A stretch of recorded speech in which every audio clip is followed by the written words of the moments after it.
3 ရက် 4 လ 2026 တရက်တာနဲ့ပတ်သက်တဲ့တနေ့တာကဏ္ဍမလေးကိုဟောပေးသွားမှာဖြစ်ပါတယ်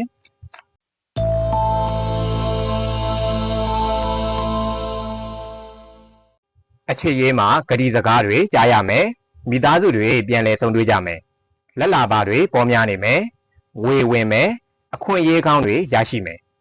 အခွင့်အရေးတွေရလာတဲ့အခါမှာဘာကိုရွေးချယ်ရမှန်းမသိဖြစ်တတ်တယ်တေချာချိန်ဆရွေးချယ်တတ်ဖို့လိုအပ်တယ်ဒီနေ့အတွက်ဆောင်းအရှောင်းမဲ့ရာကတော့တေချာချိန်ဆရွေးချယ်တဲ့အခါမှာအချက်အလက်နဲ့အုံနောက်ကိုပဲသုံးပြီးတော့ရွေးချယ်နေတာထက်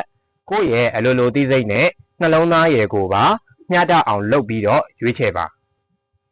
Lucky number နဲ့ Universe Message ကိုဒီဗီဒီယိုရဲ့အဆုံးသတ်မှာထည့်ပေးထားပါတယ်တနေ့တာလုံးဆင်ပြေချောမွေ့ကြပါစေဒီဗီဒီယိုကိုဆုံးတဲ့အထိကြည့်ပေးတဲ့အတွက်ကြောင့်မို့လို့အားလုံးကိုကျေးဇူးတင်ပါတယ်